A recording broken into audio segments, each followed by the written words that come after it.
welcome to the afternoon shift. It's Monday, February 10th, pardon me. It's Tuesday, February 10th. I'm sorry. I'm Adam Lorenz. I'm Max Fuller. My apologies. I'm one day behind everybody. It's been a long week. It's been a long. We're only in Tuesday here. Let's send it out potentially here, Paul, to the Senate floor. I think. Yeah, give me a sec. I'm just having a quick look. I want to make sure that we've got the audio up, but it looks like Senator Klobuchar is actually speaking currently. Yep. So it would be great to bring us out to that. So give me 2 seconds. I'm going to play with some audio, and I'll do what I can. Okay. All right. We're waiting for Amy Klobuchar. We have another congressperson on the show today, Representative Kelly Morrison, and the next segment. Oh, and here's Amy right here. Let's listen in. Should be held accountable, but that spending billions on operations like Metro Surge will increase the deficit rather than invest in better systems and investigations to control benefits fraud. I would agree, as we've seen in Minnesota, losing that talent, losing the work that has to be done and should be done on a bipartisan basis is such a problem.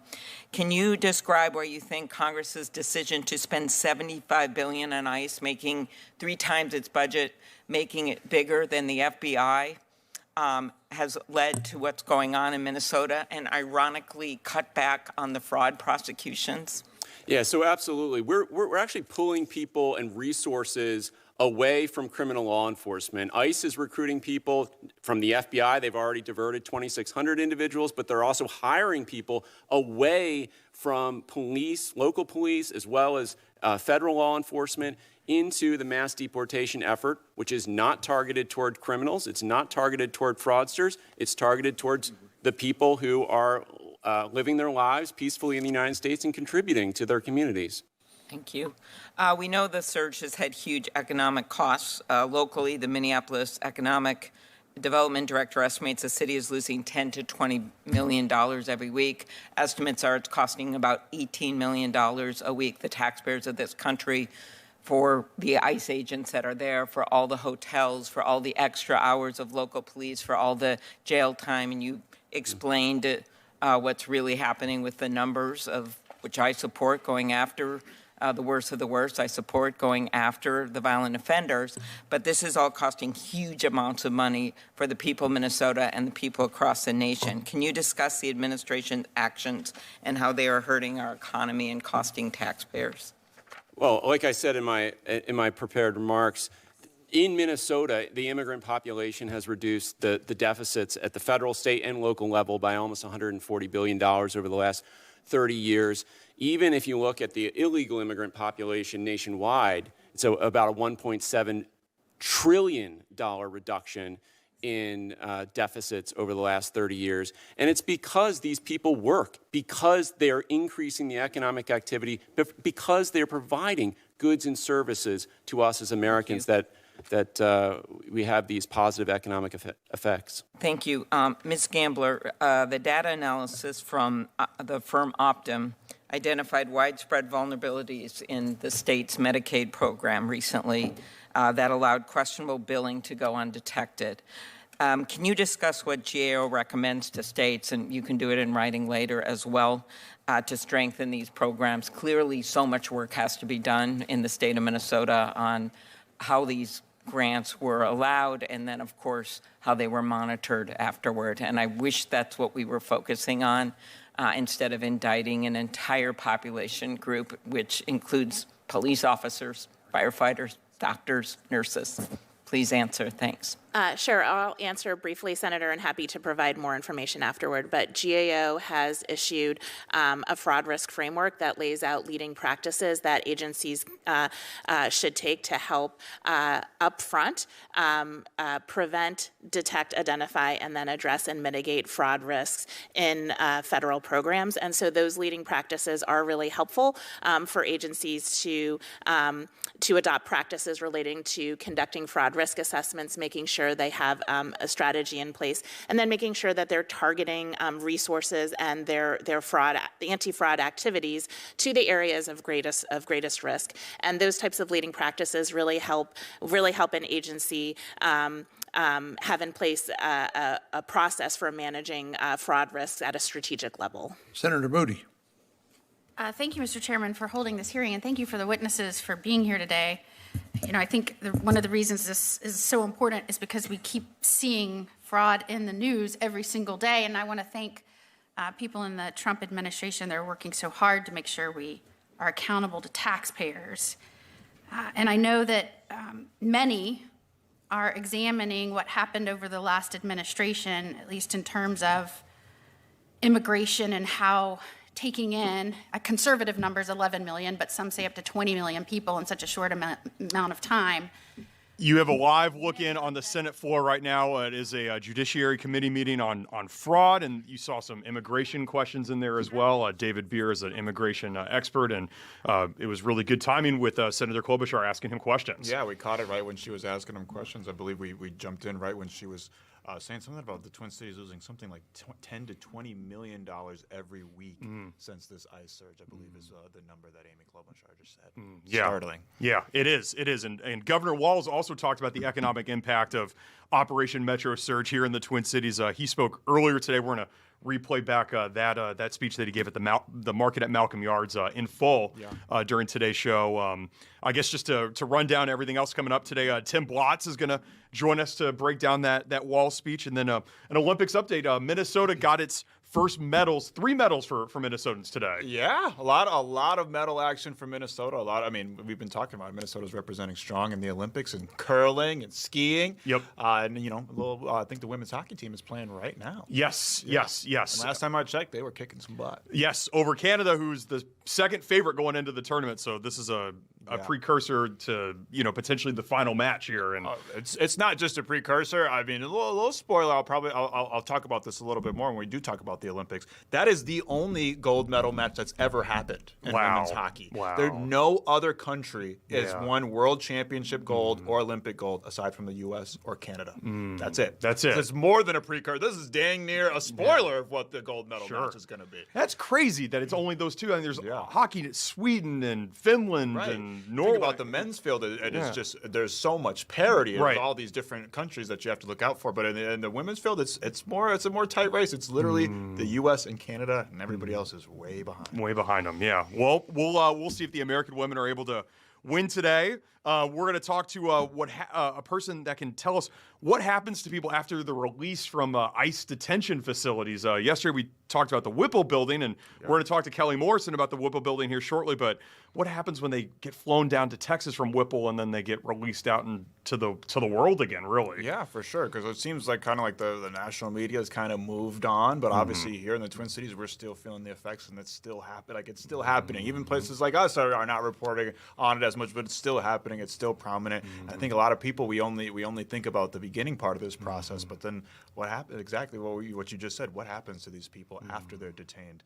And when they come back. Yes, yeah, and there's countless stories. 5-year-old Liam Ramos is an example of this, among others. So we'll get into that, and then we'll do a little Black History Month segment on people you should know for Black History Month. Yeah, sure. I've been trying to pitch it. Just trying to say like, hey, let's just talk about Black history, spotlight. Because the U.S. public education system. I don't know about you, but when I was growing up, it was slavery. Rosa Parks, Martin Luther King, and we're in the modern day. You miss out on so much Black history. I mean, Black people are integral to the foundation of this country. We're literally in its DNA. So I just wanted to say, I think it's something we're going to try to do every single day is, a person, an event, something tied to Black history to celebrate Black History Month. Yeah, this is great. And we are celebrating Black history all month long in the month of February, as we do every year. February 10th. We'll get into that later in today's show. Let's get into some headlines. Max, you love to travel. Mall of America has rolled out a new airport parking option. It's the cheapest way to get to the airport now. If you want to park your car overnight, $12 a night. If you want to park at MSP, it's $30 a night. But I know the best way to get to the airport is really the light rail. I mean, if you could time it correctly. Absolutely, because the light rail, but you could just hop right on the light rail from the Mall of America. That's right. It's a very, 10 to 12 minute ride, and then you're right there at Terminal 1 or 2. So, I mean, shout out to the Mall of America. I bet they're going to take some money out of MSP's pocket with that one. For sure. Especially for, weekend flights and stuff like that. Maybe not the long-term deals, but if you're just going to fly somewhere for a weekend, you like to do that sometimes. I do. Get out of town for the weekend. Mall of America might be a good option for you. Absolutely. Shout out to them. The cheapest cheapest MSP parking option right now is about $30 a night, and that's the quick ride ramp shuttle. You still got to get on a shuttle with that. Right. So it's really no different than what they're offering right now at Mall of America. Let's talk some Timberwolves. They got back on track yesterday. They beat the Hawks 138 to 116. Good win for Minnesota. Kind of. It was some bad feelings inside the locker room, and they were able to take it out on the Hawks last night. Yeah, absolutely. Metaphorically and literally, because Naz Reid got into a little. It's billed as a fight for the headlines, but it was more of a kerfuffle. It was no hands were thrown, but a lot of intense grabbing. He ended up being ejected there. We like to, his nickname is 2 words because everybody likes to just say Naz Reid. His nickname is 2 words, but he was ready to throw 2 hands last night. He was ejected from the game, but luckily the Timberwolves. It was pretty much run away from the beginning. I mean, they won 138-116. Handled the Hawks handily, I should say. Nikhil Alexander-Walker made his return to the Target Center. And they got a nice round of applause. Yeah, absolutely. A fan favorite. As someone that, has worked in the media and has had a chance to interact with these players, a really thoughtful guy. I mean, when you ask him a question, he's going to give you like a 3-4 minute answer because it's like, he's a guy that's coming off the bench. He wasn't part of the starting role. So it's like, the Anthony Edwards and those Rudy Gobert, they're at the podium. So a guy like Nikhil, and it's easy when you're the bench guy to just be like, man, I'm not, but he always gave really thoughtful answers. He was a really interesting dude, a foodie. A lot of people don't know he's a foodie. Now, some people, it's an overused word right now. People are like, I'm a foodie. When he said that, I kind of in my head, I'm like, rolled my eyes and I'm like, okay. And then he named restaurants from all over the country and even Canada, because that's where he's from. Cousins with Shea Gilgeous-Alexander. That's right. They're up there in Canada, and he named restaurants all across the country. So the dude's a big foodie, just a really nice guy. And even more importantly, a really damn good player that's taken another leap for the Atlanta Hawks this year. Might be in the running for most improved player, but luckily he wasn't on fire last night. That was the Wolves. That was Ayo Dosunmu. Yes, the newest Timberwolf. Yeah. It was his second game. First game was a little lackluster. Last night, let me see, what do you had here? 21 points, 9 of 13. The dude was going coast to coast like a Delta flight. He was out there doing everything. I mean, he was blocking shots. He had the smooth, buttery passes. He was attacking the rim like it stole something from his mama. I mean, it was an injection of life into this team that we've seen and complained at times this year has been listless. I mean, this guy came out there with just hustle. Damn near wanted to kiss him on the mouth after seeing all that hustle last night. So a brilliant game from Ayo, who's taken some of the load off of Naz Reid, because Naz Reid really has to bear the whole entire burden of the bench scoring because the Wolves bench has not been very good this year. So Ayo was a shot in the arm for the Wolves, and they definitely needed that win. One more to go before the All-Star break, I believe. Yeah, they're home tomorrow night against the Trailblazers. That's nice. 4 straight home games to kind of get into the All-Star break. I think they got some after the All-Star break as well. Yeah. I think it's their longest stretch of home games this season. A little bit over the halfway mark because what are they at right now? About 55 games. So 82 games total. So we're real close to the end of the season here. So these wins count more than ever. Yes, yeah, absolutely. What seed are they? Do you know what seed they're in right now? They're the 6th seed. They're in the 6th seed. So they're above the play-in. Right out of the play-in. They're a game ahead of the Phoenix Suns right now. Half a game behind the Lakers and a game behind the Los Angeles Rockets, or the Houston Rockets, I should say. So they're right there. They could, and the Nuggets are only a game and a half above them. So the Spurs are a little bit out of reach. The Thunder seem like a little bit out of reach, but that 3rd seed is right there for the taking. Yeah. It should be some exciting basketball here with the Timberwolves over the next several weeks. And the playoff push is kind of right around the corner. We talk about basketball season all season long. March is literally coming up. College hoops, they're about to get into it. And then the NBA playoffs are not really far behind that either. So right after that. I mean, what? They only got, let me do some quick math, like 27 games left or something like that. If they're at 55? Yes. Yeah, something like 27 games yes. left. So we're right there. And you know how fast these games go, man. I mean, the last game of the regular season, April 12th. 2 months away, 2 months. Year from today. 30 days from today. Yeah, yes. that is absolutely absurd.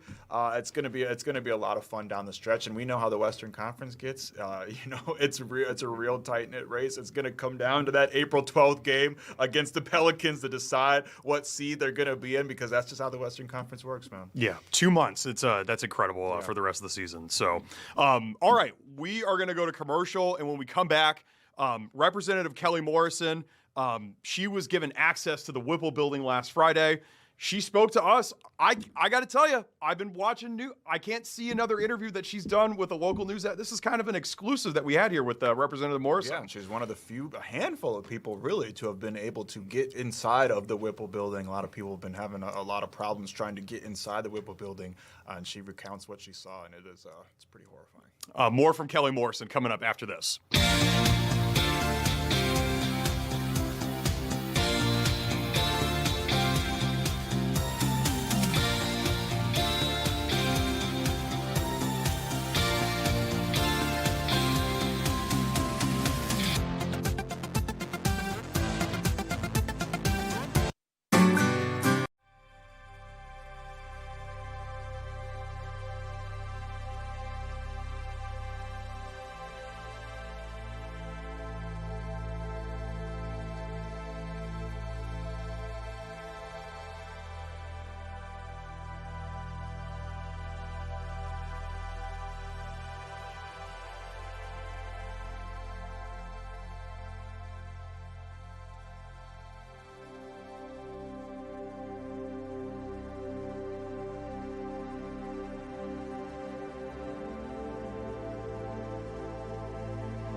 Welcome back. Last Friday, Minnesota U.S. Representatives Kelly Morrison, Betty McCollum, Angie Craig all tried to get access to the Whipple Building.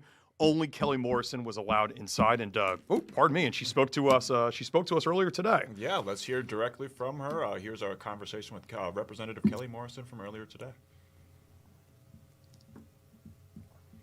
Representative Morrison, thanks so much for joining us here on the afternoon shift. There's so much mystery behind what's inside the Whipple Building. I know you had the chance to visit and tour it on Friday. Can you just tell us what did you see inside there? Yeah, well, and thanks for having me and highlighting this just incredibly important issue in Minnesota, certainly, but across the country. So I've been to Whipple 4 times now. The first time I went, I was denied entry. The second time I gave 7 days notice. I actually gave 8 days notice and was granted admission after waiting for an hour. And then I went and I joined the lawsuit. I joined 12 of my colleagues in a lawsuit challenging that 7-day waiting period, making the case that members of Congress need to be able to perform unannounced visits so that we can perform oversight of taxpayer-funded detention facilities. And so a temporary restraining order was granted. So the 13 of us now are able to make unannounced visits. So last Thursday night, as soon as I got back from DC, I went to Whipple, again, tried to deny my entry at the gate, sat there for, I think it was almost half an hour, with a very argumentative guard, and ultimately 6 ICE or DHS police officers showed up. I had the copy of the temporary restraining order. They took pictures of it, sent it to someone else who they didn't tell me about, eventually was granted entry. And then I went back the following day with my colleagues, Representatives Craig and McCollum. They were denied entry because they're not on the lawsuit. That was the rationale, and went in again. So my overwhelming reaction to being inside of Whipple is that these are unacceptable conditions for a lot of reasons. First of all, everyone is in leg shackles. It's very dehumanizing. It is cold. It is there's concrete floors. There are minimal access to food. They kind of have snacks that are offered if people ask for it. They have these sort of fake blankets, those sort of tinfoil blankets, and people sleep on the floor. They rationalize all of this as because Whipple is not intended to be a detention facility. It is not a detention facility. So they say that they are not, they don't have to follow the rules of detention facilities. So they send people out on an average, it sounds like, they get a little vague, but it sounds like 2 times a day to Texas, in some cases to Louisiana. And then I learned also still in some cases to third countries. Some people are deported directly from Whipple. As a physician myself, I have deep concerns about the humanitarian treatment of human beings. And I will say too, we now know there's a measles outbreak in Texas. Recently, I believe yesterday, there's now a tuberculosis outbreak being reported. There are no protocols for preventing spread of those very infectious diseases. There aren't basic medical protocols at Whipple. There was a nurse there when I was there. There is not a medical professional there 24/7. At one of my visits, a nurse was there, and I asked what the screening process was for putting people on a plane to send them to a detention facility far away. And he said they ask if they have a cough. And that was the extent of it. So that just gives you sort of a little bird's eye view of the horrific and unacceptable conditions, in my view, in the United States of America. It needs to end right now. Operation Metro Surge needs to end, and ICE needs to get out of Minnesota. And, I want to add, Susan Collins, apparently, senator from Maine, was able to prevent ICE from doing a significant exercise or operation in Maine. Good for her. I want ICE and CBP out of Minnesota, but I don't want them to go to another state and inflict the harm that they're doing on our communities somewhere else in our country. So this whole operation needs to end right now before more damage is done to more human beings.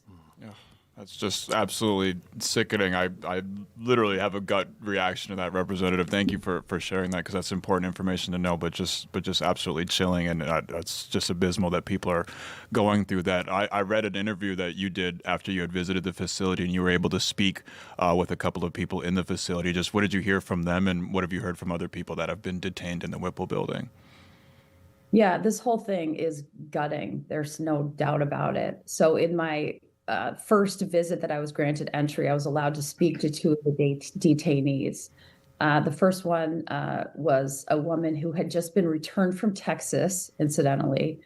And the minute that we were allowed to speak, she said, "They are being cruel. They are not treating us like human beings here." She said, "We slept on the concrete floor last night with no blanket. We were freezing. We were begging for a blanket, anything to keep us warm, and they declined." The other woman that I was able to speak to, I asked to speak to because she was alone in a cell, legs shackled. She looked distraught. She was crying.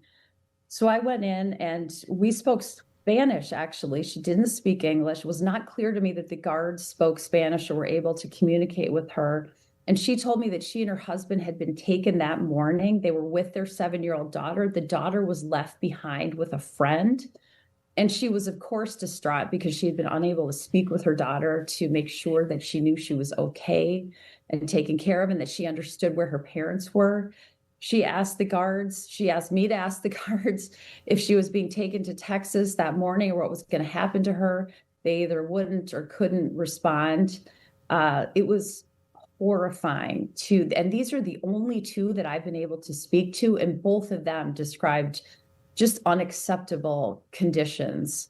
The next two times where I made unannounced visits, I was prevented from speaking with any of the detainees, which I think is noteworthy given my experience of speaking to just two.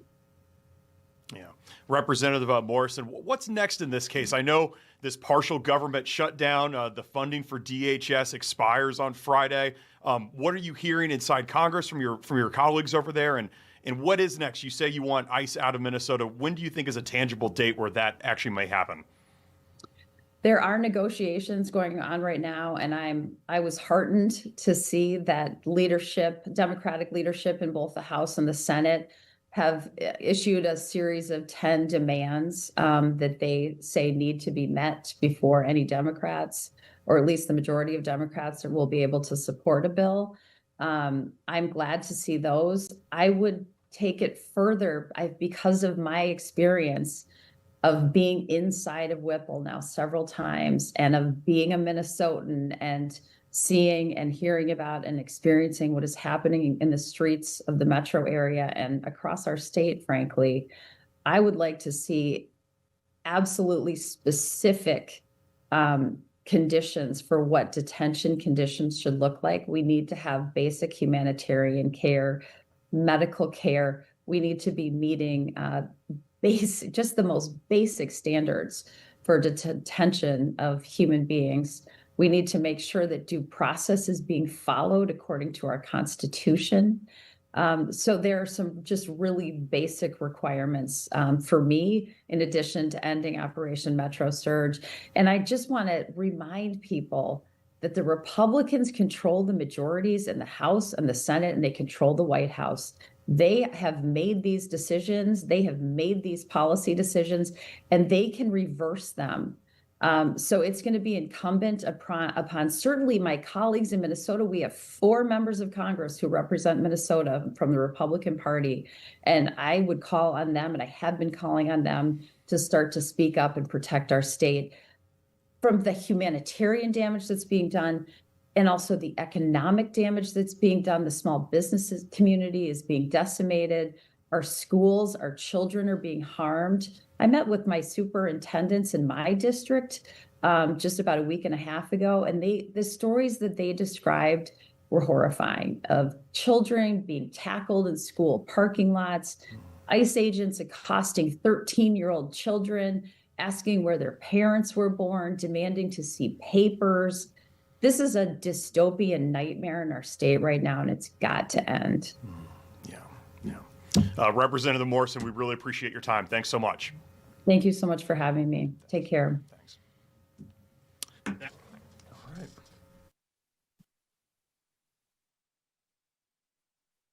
Visit, to say the least, and shout out to Representative Morrison to shining some light on this topic that literally a lot is being kept in the dark, because she's pretty much one of the only people that's right in the country outside of federal agents that's been able to see the insides of the Whipple Building, which has been ICE's headquarters here in Minneapolis, and she's calling for it to be shut down. That's right. That's right. We're going to stick with the congressional theme here and send you back inside the Capitol building to the Senate floor, to that meeting that they were having earlier today where Senator Amy Klobuchar was speaking. Let's take a look into what's going on there. On innocent victims who are shot and killed by illegal aliens that their policies have led into this country. They never seem to say names like Jocelyn Nungary in my hometown of Houston, who was raped and murdered, a young girl, by 2 Venezuelan gang members that Joe Biden had in custody and released, and they came to Houston and raped and murdered that beautiful little girl. They never seem to mention someone like Laken Riley, a nursing student, beautiful young woman, murdered by an illegal alien the Democrats have released. They never seem to mention anyone like Kate Steinle, a beautiful young woman, 28 years old, in California, shot on a pier by an illegal alien who had been released over and over and over again. We have had Kate Steinle's father testify before this committee. He held her head in his hands as she died, and her last words were, "Help me, Daddy." And yet, for my Democrat colleagues, it seems there's no limit to how many Americans can be murdered by illegal aliens, and yet they simply don't care. They still support open borders and releasing murderers and releasing violent criminals. We're here today because of the Democrats' open border policies and the damage it's done to this country. But we're also here today because Minnesota's welfare system has been treated like an open ATM, and the taxpayers are the ones getting robbed. Ms. Gambler, GAO has reported that the federal government loses hundreds of billions of dollars each year to fraud and improper payments, much of it in public benefit programs. Is that correct? Yes, GAO has reported both on estimates of federal government losses due to fraud, as well as estimates of improper payments government-wide. You may recall the infamous Leering Center, whose blacked-out windows and childless facilities have become emblematic of the public programs fraud currently plaguing Minnesota. Mr. O'Brien, when investigators encounter fraud this obvious, does it usually represent just a single isolated bad actor or the visible tip of a much larger scheme? No, it's usually the visible tip of a much larger scheme. Fraud has a tendency not to occur in a vacuum. In that instance, the fraud was so blatant that the owners of the business couldn't be bothered to spell the organization's name correctly on the public signage. Mr. O'Brien, does fraud of that magnitude typically persist because it's difficult to detect or because oversight and enforcement break down? It tends to persist because oversight and enforcement break down, and it tends to spread geometrically. The Somali fraud problem in Minnesota is not confined to child care centers. Federal prosecutors in Minnesota expect that half of the more than $18 billion spent since 2018 on 14 different Minnesota welfare programs may prove to be fraudulent. To put that figure into perspective, the amount of fraud, if confirmed, may approach the entire GDP of the nation of Somalia. Mr. Hankinson, once funds are laundered and sent overseas to fragile or corrupt jurisdictions, is there any realistic prospect of recovering them? Only if they come back and spend them. In many respects, Minneapolis has become the Mogadishu of the Midwest. As the chairman of the Subcommittee on Federal Courts Oversight, Agency Action and Federal Rights, I'm proud to have held a hearing last week on the issue of fraud within the Minnesota Somali community and beyond. But the problem of fraud doesn't stop there, and neither does our inquiry. Our shared civic culture rests on something uniquely American, a respect for the public commons. It is clear, though, that though Minnesota opens its doors in the early 1990s to a massive number of Somali immigrants, that kindness was not reciprocated. Instead, it was exploited again and again and again, and that's simply unacceptable. Mr. Beer, can any welfare system long survive if large-scale fraud is excused and explained away rather than confronted? No. It would be entirely naive to assume that fraud of this magnitude simply stopped at public program frauds. I encourage you to examine the graph behind me. What do you notice about the usage of public programs among Minnesota's Somali immigrant population? 81% of Somali households in Minnesota receive some form of welfare, compared to 21% of non-Somali households. 54% of Somali households receive food stamps, compared to 7% of non-Somali households. 73% are enrolled in Medicaid, compared to 18% of non-Somali households. And 27% receive cash assistance, compared to 6% of non-Somali households. My question to the panel, and this is my final question, is importing vast numbers of people from an impoverished nation, putting the majority of them on public welfare for years and decades at a time, and then turning a blind eye while they steal billions of dollars from the taxpayers. Is that helping America or hurting America? Each of you has a chance to answer that. Ms. Gambler. Yes, thank you, Senator. I would just say that your question really speaks to the work that GAO has done. as it relates to leading practices for managing fraud risk. We've put out a framework for agencies that can help them better put in place processes and controls up front to prevent fraud risks, and then also have policies and practices in place to really tailor their anti-fraud activities and anti-fraud approaches. I believe in the melting pot. I'm an immigrant, but to melt, you need heat. You've got to put heat on people to make sure they obey laws and learn how we do business in the United States. Is that helping or hurting America? It's just a simple question. I think if we ignore fraud, we're hurting America, of course. Okay. Mr. Lindeman? That's not in the U.S. national interest, Senator, and we know that Somalia is a high fraud country. To bring people from that country who cannot integrate into our systems is not in the U.S. national interest. Mr. O'Brien? I believe it was Milton Friedman who said you can have a welfare state or you can have open borders, but you can't have both. Mr. Beer? We can build a wall around the welfare state, and that would be a lot better for taxpayers than building a wall and keeping out all these legal immigrants who can come and Is this contribute. helping or hurting America? Certainly, the welfare state is a problem, but Mr. Schwartz? Reform it. It is not unusual for immigrant populations to have a high degree of assistance early in after their arrival, but we are already seeing statistics that the net benefit economically of Somali presence in the United States far outweighs the cost. So your and testimony that chart is this massive welfare usage is helping America, and the fraud is helping America? Not the fraud. We need to go after the fraud, which makes all inexplicable the Trump administration's decision to take actions that has decimated the U.S. Attorney's Office in Minnesota. I can't understand it. Can you understand it? So simple question. Is this helping America or hurting America? The Somali presence in the United States is helping America.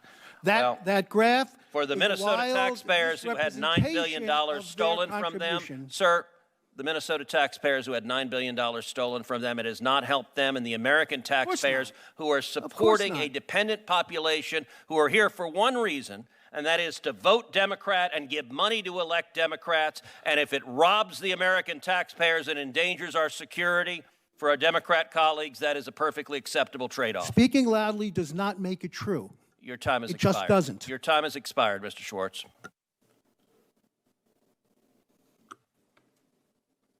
Mr. Linderman and Mr. Hankinson, I want you to respond to Mr. Beer's criticism of slowing the flow of adjudications because of the lack of vetting of migrants during the Biden administration. Do you think additional vetting is appropriate in slowing the adjudications by USCIS is a good idea or a bad idea in order to determine what the background is of these individuals? Mr. Chairman, it's a good idea to slow any visa process and to be sure when we are issuing a document, refugee, whatever the status that admits a foreign national into our country, the obligation of the State Department or DHS has to be clear that that person is someone we know who he is or she is before we admit them into the country. Otherwise, why are we there? Mr. Hankinson? I do think everybody deserves a decision in their case in the end, even if the answer is no. But having let in an untold number of many millions of people under parole, released at the border, and having so many pending asylum cases, I think it is a good idea to pause and figure out exactly where we are and maybe revise our systems to make sure that so many people don't slip through. Mr. O'Brien, my final questions are for you. So one of the things that makes me a little bit crazy is when I see in the media people talk about the migrants that are here in the country and said, well, they haven't committed any crimes, but you made clear that you can't be here in the United States illegally without committing crimes, whether it's identity theft or failure to have insurance and driving a car, you name it. But of course, when you enter the country without authorization, that is a crime, is it not? It is. 8 U.S.C. 1325 makes improper entry by an alien a misdemeanor crime on the first offense and a felony on any subsequent offenses. And you've made the point, correct in my view, that after they get here, you cannot claim to be a perfectly law-abiding individual if you enter the country illegally, because you simply can't get access to public benefits, you can't drive a vehicle, you can't, and the like. Thank you for responding to that. So earlier I made part of the record a document we got here from the Department of Justice that said last year alone, 485,000 final orders of removal. So it's really interesting because our Democratic colleagues have demanded, in order to reopen the appropriations process for the Department of Homeland Security, that ICE agents be required to get court orders in order to detain these individuals. But the fact of it is, at least last year, 485,000 of them have already received all the process they are due under the law. Isn't that correct?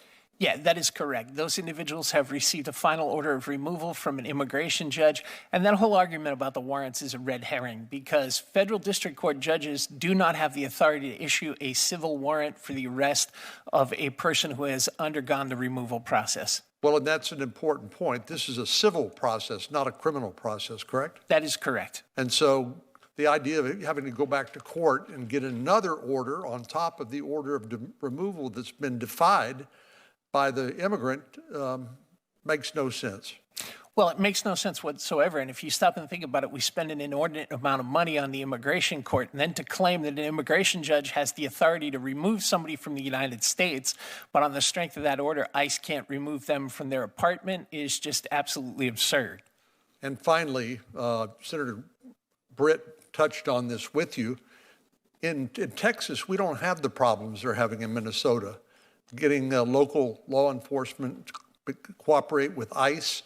ICE issues a detainer when somebody's in a county jail and then is turned over to federal authorities without ICE having to go and execute their administrative warrant in the streets and be subject to harassment and interference by some of the individuals who unfortunately including those who suffered their loss of life for interfering with the federal law enforcement activity.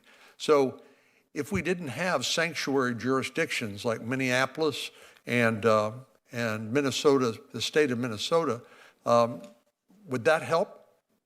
Yeah, it would help massively. I mean, the fact is that a large number of people who are engaged in criminal activity who are here unlawfully are going to encounter state or local police first. And if the state and local police make the presence of those individuals known to ICE, then that means ICE has to expend a significantly smaller amount of effort in order to take that person into federal custody and subject them to the removal process, or if they already have an order of removal, to then physically remove them from the country. Thank you. Senator Padilla. Thank you, Mr. Chair. I know we're at the hour, but a few more questions. I'll try to be brief before we close. First, Mr. Beer, I saw your head nodding during the discussion of warrants. My understanding is the issue of warrants is specifically to federal agents going into homes without a warrant, including homes of United States citizens, the practice of racial profiling, which has been sanctioned by the Supreme Court. Do you want to briefly add anything to that? Well, absolutely. What we're talking about is going to a judge to actually enter a home. I mean, that is, how do we know it's the immigrant's home? We don't know that unless you actually present probable cause to a judge and determine that. You don't just rely on some individual ICE agent or some federal agent's gut. We saw what happened in Minnesota when they went with their gut. They dragged a U.S. citizen out of his home in front of his grandkids in his underwear in the middle of winter. That's unbelievable what's happening. And it wasn't who they thought it was. Mr. Linderman, quick follow-up question. I heard you say just a few minutes ago in response to Senator Cornyn's question that that was a Senate Judiciary Committee meeting on fraud in Minnesota that we just saw live. Yeah, right from one representative to right to Congress. That's right. The last person speaking there was Senator Alex Padilla of California, born in Los Angeles, but the son of illegal immigrants. So it's just an issue that is entrenched with all of us and kind of has been with us for a very long time now. So yeah, it's been the focal point of the whole United States for the last month and change. So absolutely. Governor Tim Walz spoke earlier today at the market at Malcolm Yards about ICE's economic impact in Minnesota, and our very own friend and Fox 9 anchor Tim Blotz watched that in totality and is going to join us next to talk about it. No better person to talk to. That's right. Tim Blotz on Tim Walz coming up next.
Big speeches and different events that happened today. Maybe none bigger locally here than Tim Walz speaking. Yeah, and there's some hope to be, no pun, because that's his daughter. That's Hope right. Walz, but there's some hope to be drawn from Tim Walz's speeches. That's right. That was the headline of it. And Tim Blotz is here to tell us more about Tim Walz's speech. What's going on, Tim? Yeah, this was pretty big this morning and somewhat unexpected. I mean, we knew the governor was going to be meeting with small businesses this morning, and he toured some businesses in southeast Minneapolis, at Malcolm Yards, which is, for those who don't know, that's really close to Surly Brewing and O'Shaughnessy Brewing. There's a lot of great little entrepreneurial businesses and restaurants in that area. It's a real happening part of town. But the whole crux of it is that the governor wanted to talk to these small restaurant and business owners about how the enforcement surge, the ICE operation, has been affecting their businesses. And what he heard today is that it's having a huge impact. And after he toured, the governor always comes up to the microphone, right, and has a couple of thoughts, and he had the business owners there with him.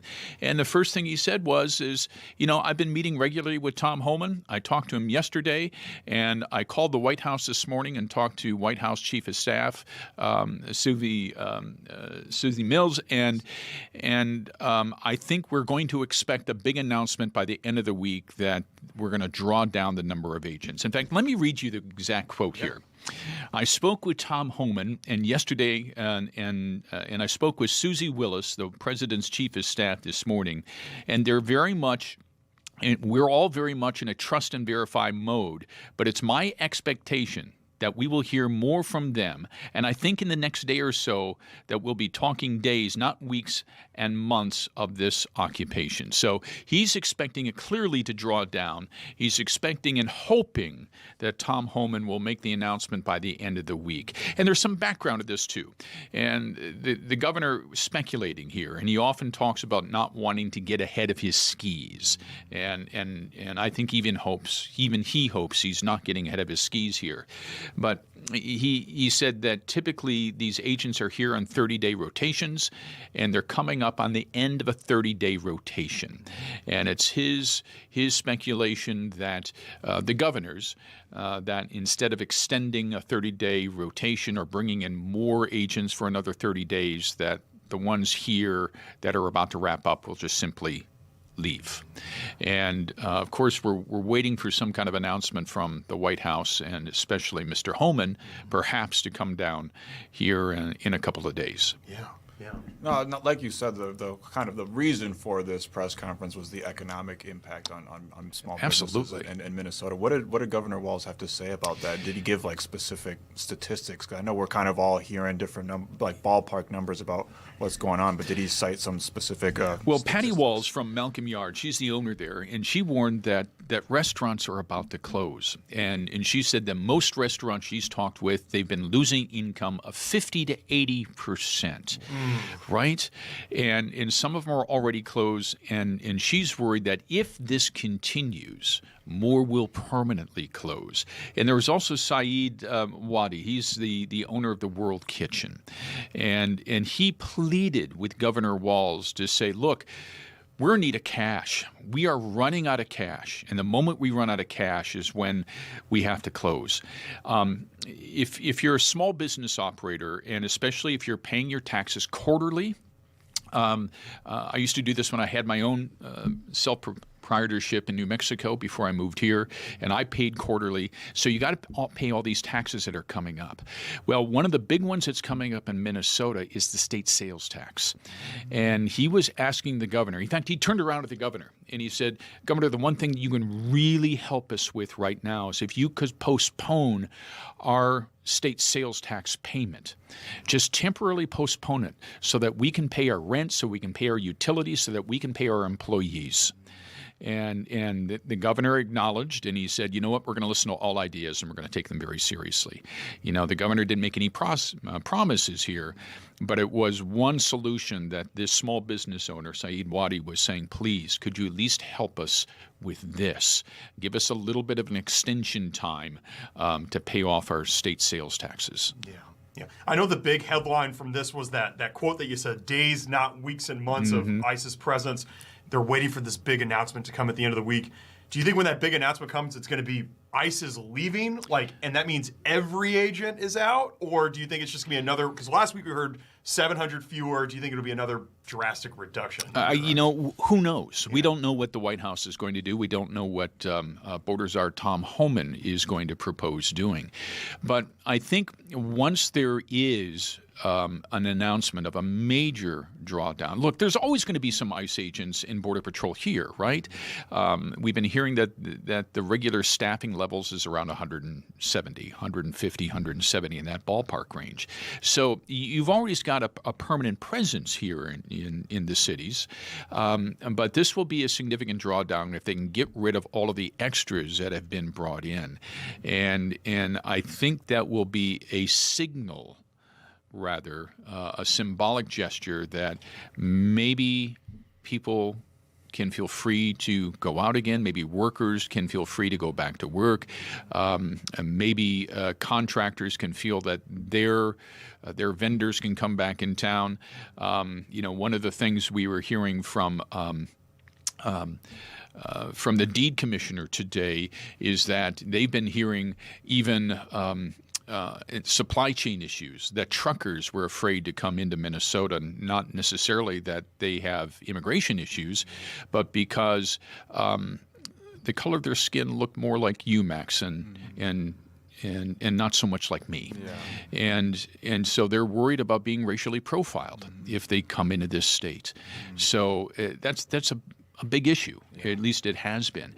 So those are some of the issues that the governor was talking about today. And he said once this surge is over, we can pivot into recovery mode. And that was his words, pivot into recovery mode to help the businesses recover, to get the Twin Cities and the surrounding areas back into some stable footing again. Yeah.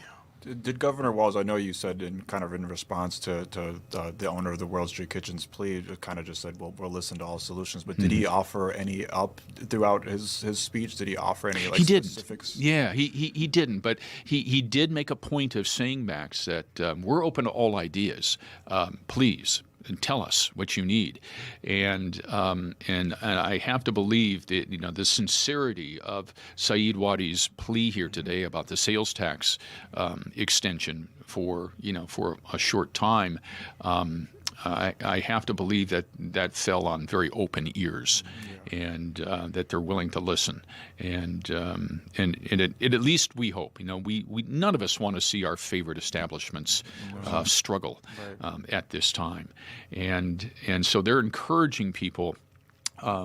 If go support your neighborhood businesses, go support your neighborhood restaurants right now, because they need you more than ever. In fact, a lot of them were talking about, this is very reminiscent of what happened during the shutdown, when everyone had to close and no one was coming back to work, and a lot of businesses were struggling and in danger of closing at that time. I mean, we all remember that. That was, even though it was 5 years ago, it's still, I think, very fresh in our minds. So, I was going to ask, and maybe that kind of answered it there. What are some ways that we could go out and support these businesses outside of just is like buying gift cards, so you're kind of like buying ahead and that's one of the things they talked about today is buying those gift cards, because that gives those businesses the cash, right? It's almost as if you're giving them a cash loan if you're buying gift cards. Right, because let's face it, how many gift cards do you have at home that you've never used? That's a number I have. Yep, I do. I got zero. Zero. I'm using zero gift cards. I'm using on your counter? Nope, I use them right away. See? Right away. I won a gift card at the iHeart holiday party last Thursday. I called and activated that SOB on Saturday.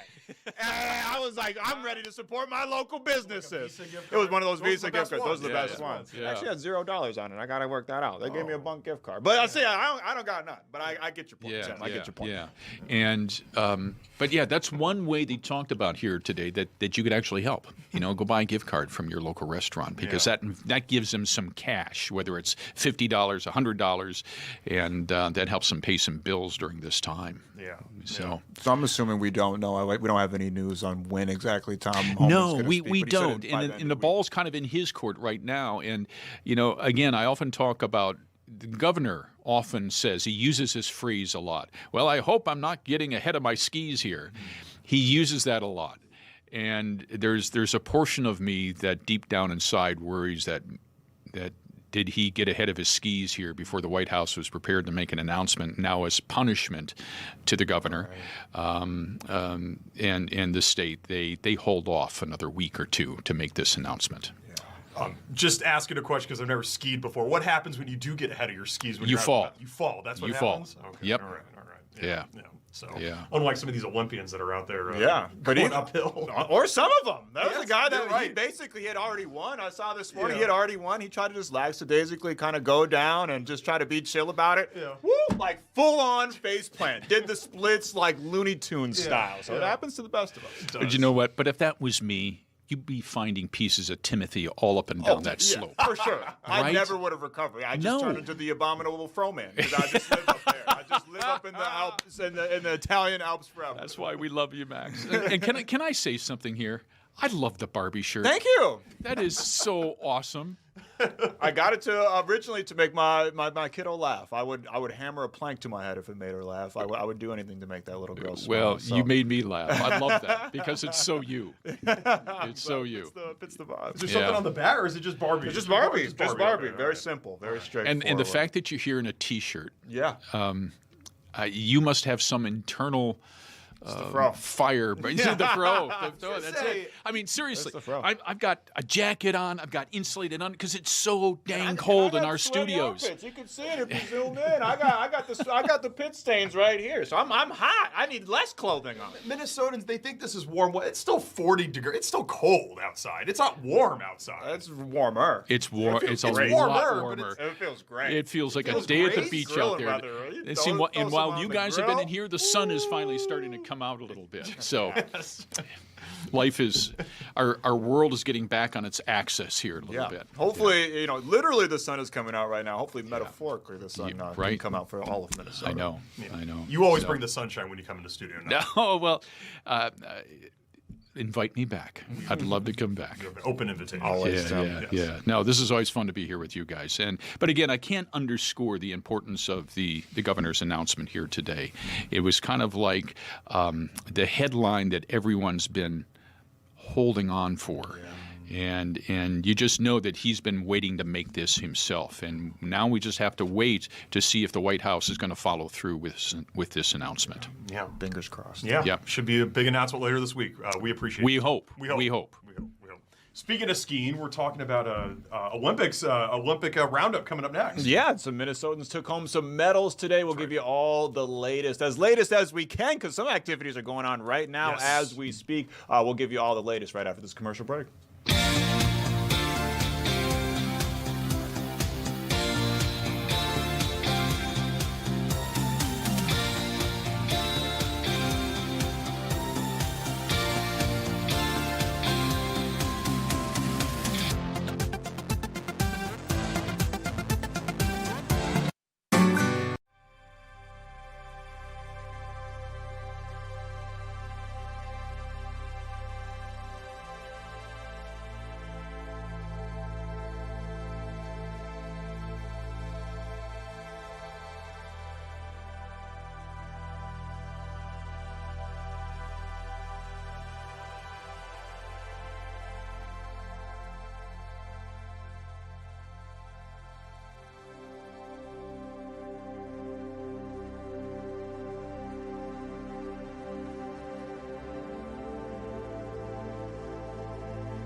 Buongiorno. We're taking you to Italy for the Olympics. We are indeed. Some Minnesotans took home some medals today, so we got to celebrate that. And the latest, before we get to the Minnesotans winning medals, we got some Minnesotans on the women's hockey team that might be in line to win some medals. They just smoked their biggest rival, Team Canada 5. Rip in the last preliminary game. They'll play in the quarterfinal on Friday. TBD who they'll be playing. But again, I mean, I'm not even joking or engaging in hyperbole when I say this. I mean, this is a Lakers Celtics, Ali Frazier-esque rivalry. Check this out. Prior to today, adding today now, USA and Canada all time 25-24. Canada has the lead by 1 now, just after today. Right. Entering today, it was the goals scored 135-133 in Canada's favor. Razor tight. Now the USA's got a little bit of an advantage on that, but still razor tight. And like I said a little bit earlier in the show, no other country has won Olympic or World Championship gold in women's hockey apart from these two teams.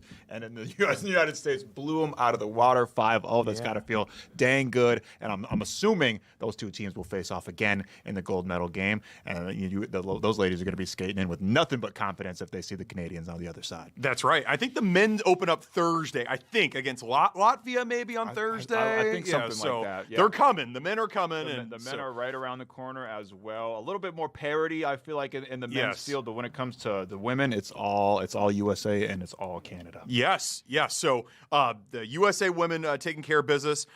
We talked to Team Corey and Corey from Duluth, the curlers. We did. They just fell just short. Just short. Oh my gosh, it was a heartbreaker. Grace, are you still there? Are you there on the ones and twos? We were watching. I was looking over your shoulder creepily trying to watch it because you got Peacock and I don't. So but like it came down to the, I don't know what they're called, not rounds, but eighth end. I think ends. It came down to the very last play on the eighth end, which is the last round. Basically a ninth inning with 2 outs, right? Yeah, practically. And I mean, the 6th or 7th end, the U.S. came back strong, and it was very much like exciting. I was like, you were sitting there, Max, and I was like, something good just happened. I'm not exactly sure what, but then we ended up getting 2 points, and we were ahead of Sweden, but then they ended up coming back at the last minute and beating us. But, it's still great. I mean, Corey and Corey were the first team to, let alone make it, like, this far, but then to get the silver medal. They're the first mixed doubles curling team. So, it's still exciting. Maybe next year they'll be able to, or not next year, next Winter Olympics, they'll be able to pull ahead of Sweden. But, yeah, I mean, I feel like I've learned a lot about curling over the last 2 days, but yeah. Absolutely. We were talking about it. After yesterday's interview, it was like watching a completely different game today. I actually finally understood what was going on. I tried to understand some of the strategies that were going on. It's actually a really fascinating game to watch. Me and Grace were talking. We're thinking about taking it up. Yeah. Both of us. So we're going to become curlers. We'll be the 2030. Watch out. Watch out, that mixed doubles gold. Me and Grace, we're coming for it. We're coming for it. But yeah, Paula Malzahn. Yes, she was able to earn a bronze medal in the team skiing, which it works a little bit differently. I'm not entirely sure how it works, but it's teams of 2. But each country isn't limited to one team. Because I believe like Italy took some, or Switzerland took the gold medal, and they actually beat out the more notable names, Breezy Johnson, the big time U.S. Skiing names. They got 4th. They missed the podium, but our girl Paula Malzahn, she was a local Minnesotan gal. Prior Lake. Prior Lake. Stand up. She was awesome, and she took home a bronze medal in the team skiing earlier this morning. So that's 3 medals for Minnesotans from the United States. We have a graphic of the medal count here. Yeah. That's nearly half of the medals that the USA has received. Wow. So Minnesota claims 3 of those 7, nearly 50%. That's incredible. That is pretty dang incredible. Like we talked about, Minnesota's very well represented on Team USA. Man, we gotta bump that medal count a little bit up. Norway's just running away with it right now. They got 6 gold medals, double the amount of second place in Germany and Sweden and Switzerland. I mean, who would have? I mean, obviously that's the field you expect in the Winter Olympics to be leading, though. But the United States, we gotta bump that up a little bit. But we still got, I believe we still got individual curlings, men's and women's. We still got, there's still luge to be done. Ski mountaineering with the newest sport that we were just watching just a second ago. I mean, it's literally impossible. It's exactly what it sounds like. It's skiing, but going uphill. Up a hill. It's incredible. It's absurd. They're going sub 6-minute miles, and they're going uphill on skis, not running. Skis, yes. It's absurd. It's a lot of fun to watch. There's still plenty of Olympics to be had. I think it goes to the 22nd or something like that. So we still got like 2 weeks of this stuff. So we got a little bit of time to close that gap there because USA not doing so hot in the gold medal count right now. Yeah, and it's really, I know there was all these events, and all these events are great. The men's hockey is really, that's the bread and butter, I think, for Olympics, for us and everybody. And so I'm excited for the men's hockey tournament to begin because I don't know when the last time USA won the gold. It's probably been a while since they have won the gold. I think it's been a real long time, so it'd be nice to see if the men could bring home the gold because look at the ladies are doing their part. They're definitely doing their part. They're doing their part. They're almost dang near guaranteed to be in the gold medal game. We expect the same from the men. Absolutely. We're going to continue having a full Olympics coverage, especially as it pertains to Minnesotans. I'm not sure who might be in action tomorrow, but whoever is from Minnesota will be on it. We absolutely will be on it. And again, there's so much more. If you got a chance, even just 10 minutes out of your day, man, these are some of the best athletes. These are the best athletes in the world in their designated fields, and it's so much fun to watch. Again, even if you don't know anything about it, I'm not going to watch luge in March 10th. That's right. But I'm absolutely locked in on the luge today. It's been so much fun, and just like honestly, I truly think the Olympics is one of the coolest concepts that humanity's ever come up with. Pretty much the whole world comes together to play these games. Have a friendly competition of skill, and it's just really cool and inspiring, honestly. Yeah, I just wanted to bring up something that I saw today. I don't know if you guys are following this, but he's not a Minnesotan, but he's from Connecticut. Maxim Nomov, the figure skater. Okay. Both of his parents passed in that plane crash that happened about a year ago, almost exactly a year ago. And he ended up qualifying for the Olympics, and he had a really amazing performance. He didn't win a medal, but he had his best season score so far. I just wanted to shout him out. His performance was amazing. He held up a picture of him and his parents on the ice. So if you haven't seen it, I highly recommend that you go and you watch it. It's just a very heartfelt story. And everyone was rooting for him, regardless of what country you're in. And along the lines of what you guys were saying, it's cool seeing people supporting each other. I mean, I think that's what the Olympics is. I mean, yes, it's about the nation rivalry, but it's just, there's a lot of pride and a lot of just like things to celebrate during the Olympics. For sure. And to that, and to that point, like when you see how much it means to these people, once all the races and the competitions are over, you don't really care. Like I was rooting for Team USA and the team alpine skiing this morning, but then when I saw how much it meant to the Italians that won, that's like you get teary-eyed and emotional either way, So it's stories like that, or people, you always get those stories where it's like, I just started doing this like 3 years ago. 4 years ago, and all of a sudden you're at the top. You even get weird stuff. How about the guy that medaled, the biathlete that medaled today, and then randomly admitted to cheating on his girlfriend in a post-medal interview? A Norwegian athlete just randomly, out of nowhere, obviously wasn't asked about it, and just crying in tears brings that up. Post bronze medal. The Olympics has it all. Even Jerry Springer, a soap operatic drama. They say whatever happens in that Olympic Village stays in that Olympic Village. So there's some crazy stories that come out of there. Crazy stories that come out of there. It was, look it up if you get a chance. It's a very odd interview. Yeah. Well, good for him that he got the medal. I guess so. I don't know. And being honest, I suppose there's some token for honesty. So yes. All right. We'll have more Olympics coverage all throughout the week. Coming up next, we're gonna.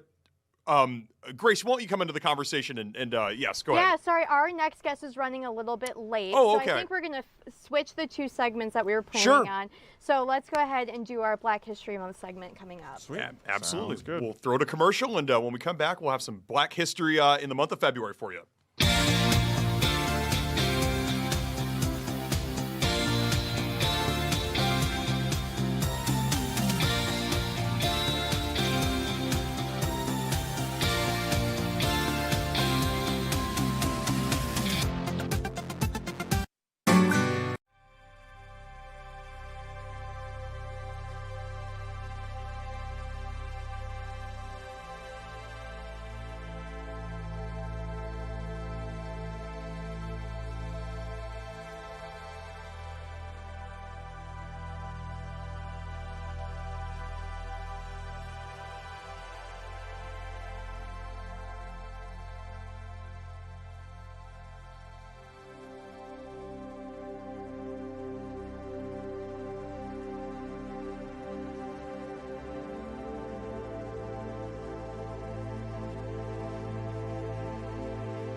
back. It's February 10th. It is Black History Month. Why does Black? It's got to be the shortest month of the year. I What's up know. with That's that? what I'm saying. I say we extend it at least till March 2nd. You Mm. know, just to make up for those 2 days that we don't get. Right. I'm not sure why they ended up picking February though. Maybe that can be our Black History Month informational tomorrow. I like that, except in leap years, of course, because then you only need to extend it one day. There you See? go. Yes, There you yeah. We're going to be profiling two different people that have made contributions to Black history here in the United States. Something we're trying to do. We're going to do as much as possible throughout Black History Month. People, events, yes, artists, whatever it may be. We're just trying to enlighten you because, like I talked about a little bit earlier, and I don't know what your public education experience was like, but mine, dude, Black History Month has so many gaps in it, man. It literally is just Martin Luther King, Rosa Parks, Obama, and everything is all good and sunshine and rainbows, and you miss out on so many charismatic and important and iconic figures throughout American history. Yes. Black history is American history. Absolutely, absolutely.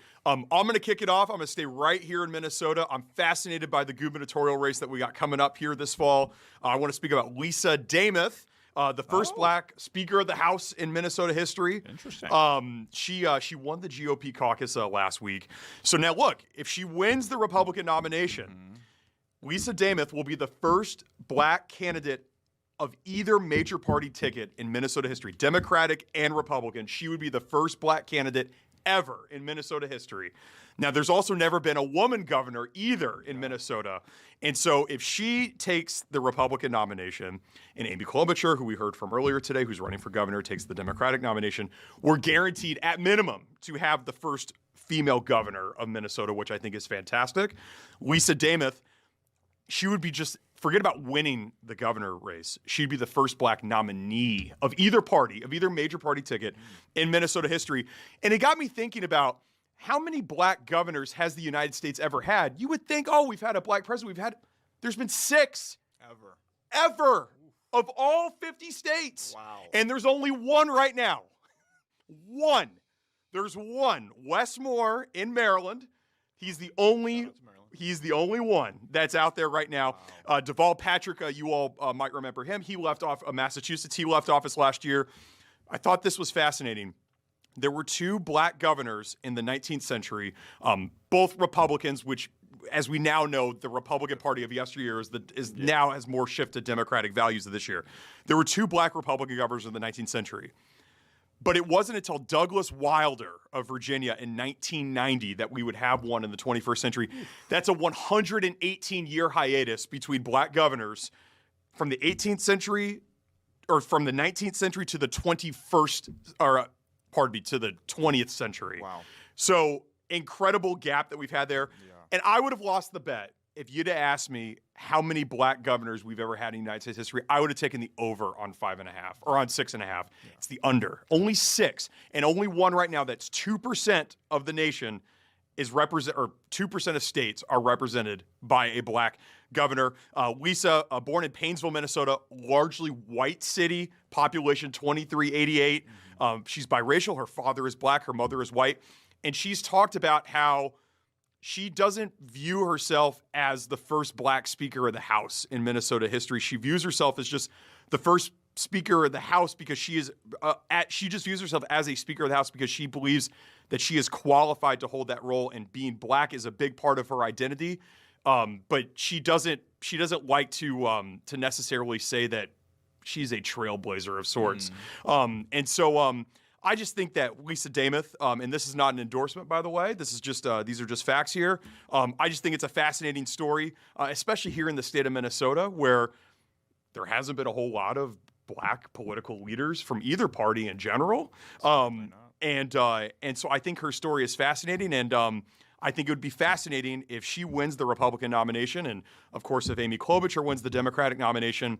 We're going to have history either way this fall, but we will have history if she gets that Republican nomination. She'll be the first Black candidate from either major party ticket for a governor's race in Minnesota history. If she wins the Republican endorsement in May, she will proceed, but she has already said if she doesn't win that endorsement, that her time running the race is done. But she did win the caucus straw poll last week, so things are looking good for her right now. We'll see. There's a lot, as people have said, there's a lot of time between now and the fall. So we'll see what changes there. But But Lisa Damath, certainly part of Minnesota's Black history, and want to tip my hat to her and the progress that she's made and the barriers that she's broken down within our political system here in the state of Minnesota. 6 Black governors. That's it. That is striking. That's it. Thank Reconstruction, the Klan, and Jim Crow for that huge gap. That you mentioned there. That is a huge gap. Striking. Only 6. Number. Oh, wow. Yeah, and only 1 in office right now. Yeah, that is just crazy. Yeah.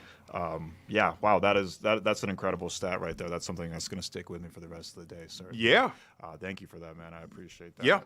I chose Fred Hampton. For my little, Black History Month spotlight. Fred Hampton, former deputy chairman of the Black Panther Party.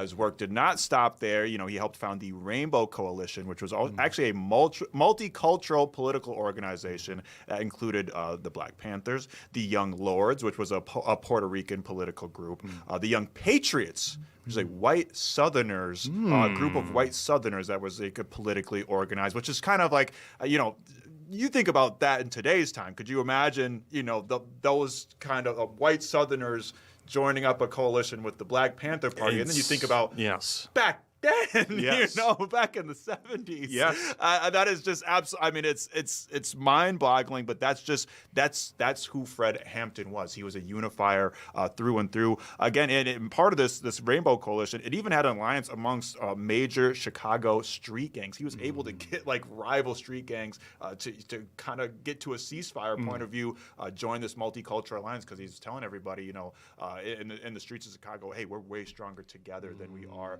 divided in all these little different niche groups, so let's just all get together. He's born and raised in Chicago, anti-racist, anti-classist, literally dedicated his entire life to activism. I read that he had started organizing free breakfasts for kids in the neighborhood that needed it when he was about 8 years old.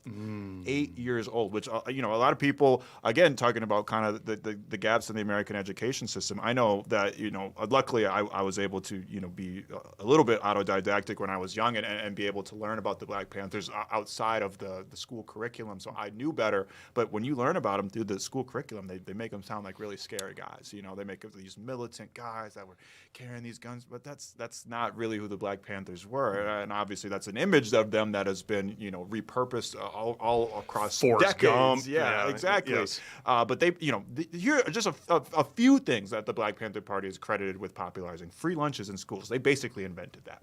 The Black Panther Party, if you got a free lunch in school, if you've ever had a free lunch in school, you can thank the Black Panther Party for that. Free health clinics in local Black neighborhoods. Think something like, and I know this is like a loaded kind of organization, but think something like Planned Parenthood, but back in the day, where you could go there, not necessarily for the specifics that Planned Parenthood offers, but just for any type of medical care for a lot of people that didn't have access to that type of medical care. Free health clinics in their communities, community schools that focused on Black history and Black liberation. Those are just some of the things that the Black Panther Party helped champion, and he was their co-chairman, known for kind of his charisma and oratorical excellence, and like I said, dedicated his whole life to unifying people. Here's a quote from him. He says, "If you walk through life and don't help anybody, you haven't had much of a life." And he lived by that mantra, whether he was tackling, poverty, police brutality, fascism. He dedicated every neuron in his brilliant mind to help oppressed people in the United States, Black people, women,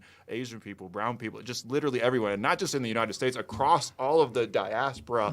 He was very interested in stuff that was happening in Africa, in Europe, and South America. Unfortunately, he was taken from us at a very young age 21. He was able to make this much impact that decades later people still remember him and talk about him and talk about the influence and impact and legacy that he had. He was 21 years old, so literally dedicated his entire life to fighting against oppression. Obviously, we know now because of the leaks of files and whatnot and the releasing of files, COINTELPRO, it was a huge counter movement kind of group that was organized by the FBI. The head of the FBI at the time, J. Edgar Hoover, they did everything from spying on authors to actors to activists. They they didn't very much care for the Black Panther Party, to put it lightly. They didn't very much like Fred Hampton. He was deemed as someone that was like a high priority kind of target. They not only spied on him, but they placed moles in the Black Panther Party to sow seeds of dissension. And again, this is not me putting on a tinfoil hat. It wouldn't fit over my head anyways. This is documented factual stuff. He was killed in an FBI raid in 1969 at the age of 21. At the time, it was kind of like, I think they deemed it, it was just, there was nobody was at fault. But now, with the information that we know now, it's widely believed to be a deliberate assassination. He was drugged. He was asleep in his bed, shot dead. Agents sprayed over 100 bullets into his apartment, where his nearly 9-month pregnant fiance was also at the time. Awful lot of bullets for a guy that was asleep and was drugged.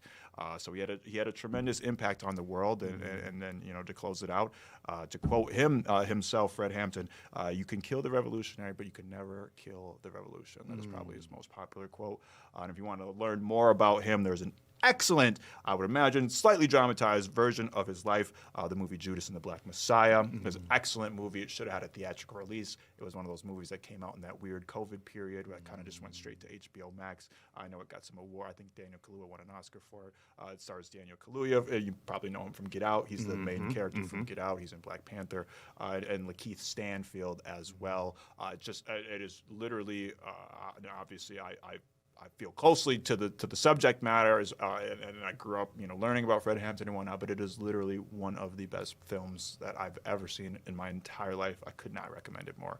Judas and the Black Messiah, and that is Fred Hampton, a guy that you don't learn about in school a whole lot, but you should. Yeah, you said he was assassinated in 1969.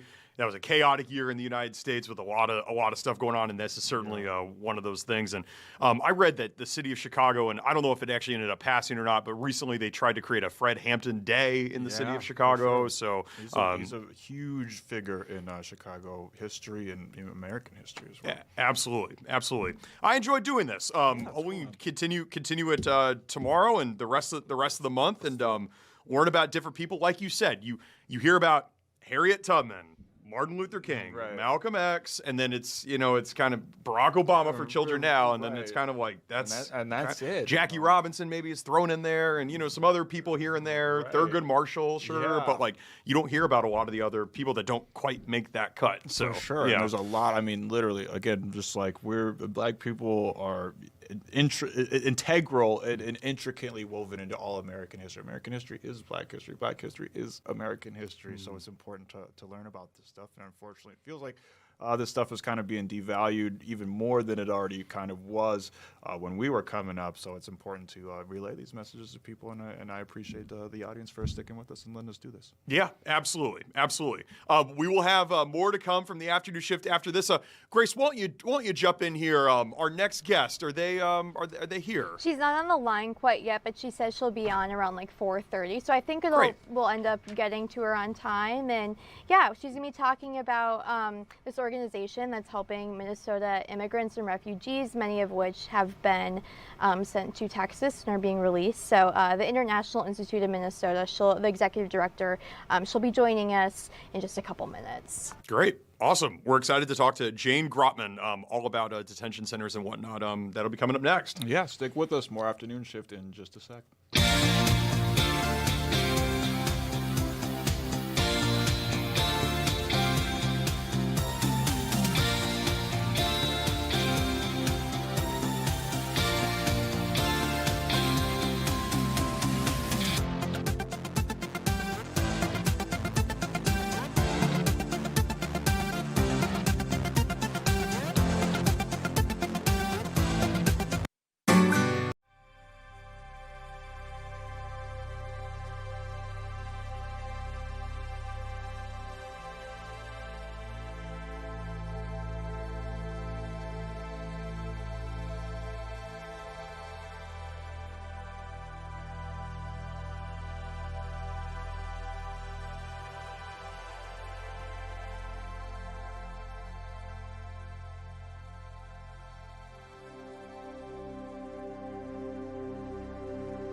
Welcome back here to the afternoon shift. I think we hear about these ICE detention centers and whatnot, and we just think of them as just buildings. There's hundreds of people that are inside these buildings being transported from Whipple down to Texas and Louisiana and whatnot, and it got us asking the question, what happens to people when they get released? Where do they go? Yeah, I feel like us as media people and as our reporters, our wealth of reporters here at Fox 9, we're only able to cover the story pretty much up until the person gets detained. Unless there's lawsuits and stuff like that. But it's like where does that person go?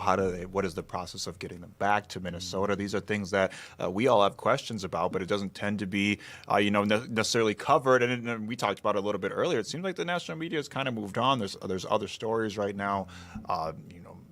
Fortunately, nobody has gotten shot or anything like that over the last couple of weeks. So I feel like the national media is like, oh, okay, Minnesota's all good. We're just gonna move on. But this stuff is still happening. Clearly, it's still having a huge impact. And we want to know, where are these Minnesotans that have been detained and taken away? How do we get them back, and what kind of conditions are they living in right now? Yeah, absolutely. And we heard the stories. I think we had the mayor of Hopkins and whatnot come on and say that when they arrive back in Minnesota, they just get dropped off in the middle of the winter, in the middle of the night, 3 a.m., no coat, Whipple Building, no phone, for sure, no direction, not knowing where they're at, maybe even. Yeah. And so it's really scary stuff. And yeah, we're just trying to learn more. Of course, 5-year-old Liam Ramos was one of these people that was detained down there.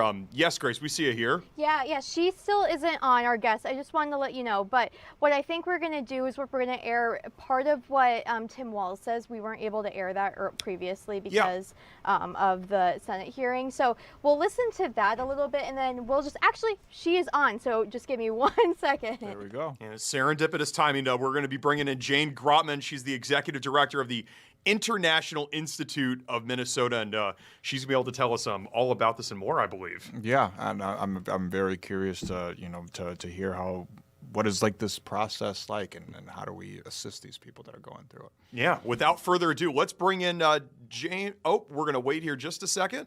We see Jane there. She's about to join us now, and she should have all the answers to all these questions about detainees and their release and what that process is like and how we can get them back.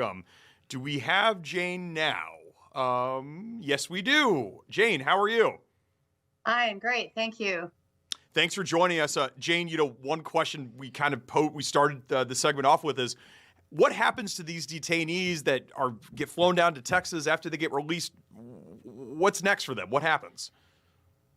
Yeah, so maybe starting with letting you know how they got arrested and detained. We've had several of our clients who are here in legal status.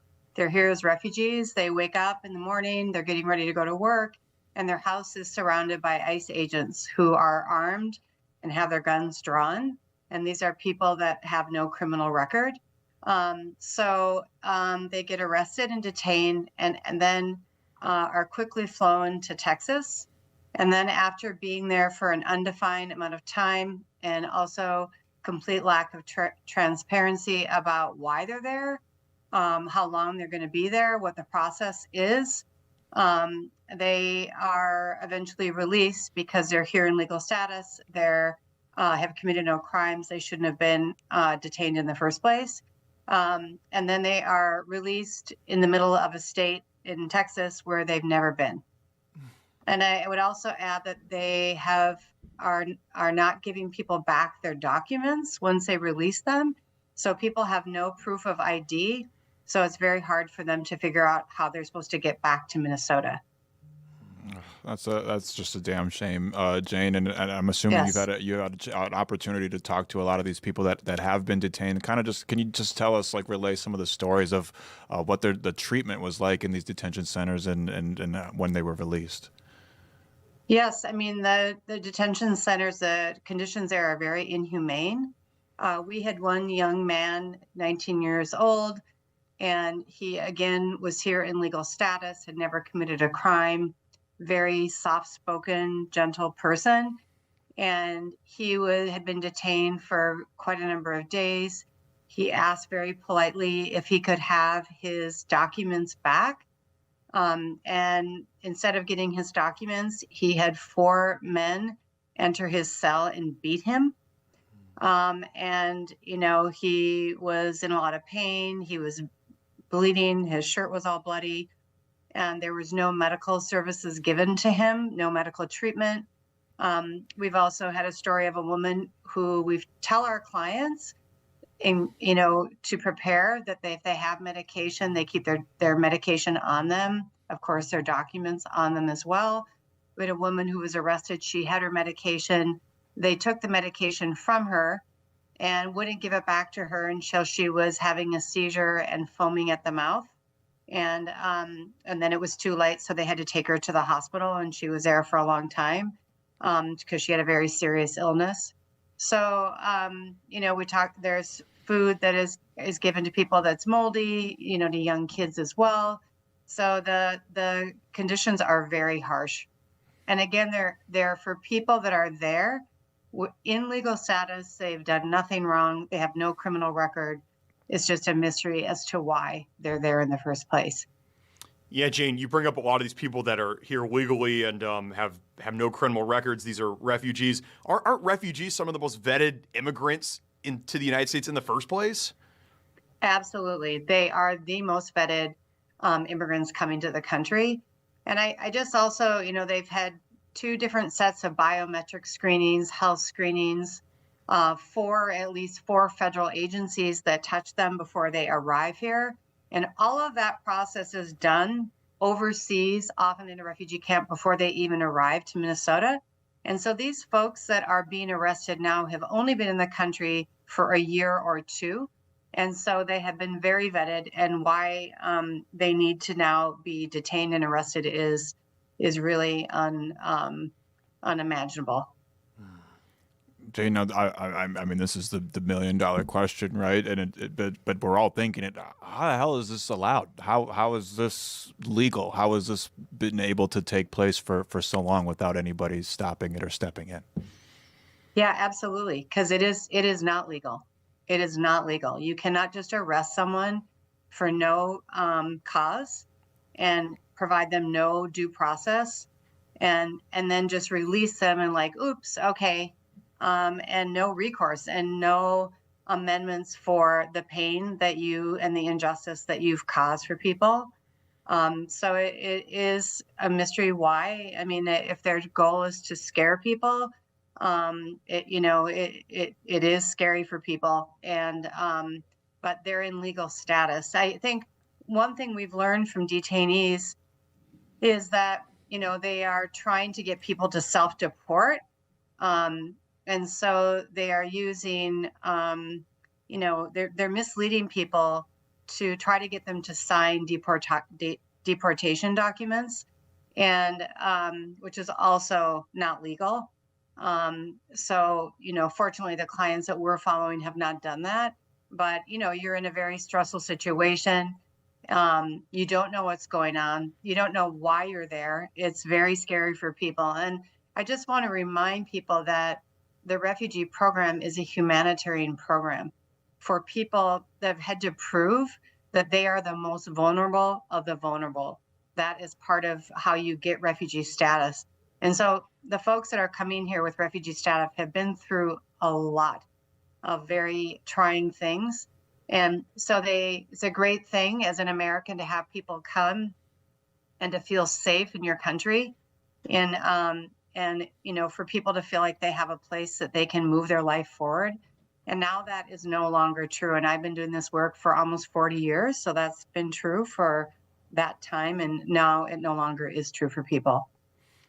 Jane, right out the get-go, you said that when people are released, they're just let go in Texas. And we've heard stories of people that were at least flown back to Minnesota. But are you saying the majority of people that are detained in Minnesota and that get flown to Texas, they just get left in Texas with pretty much nothing, correct?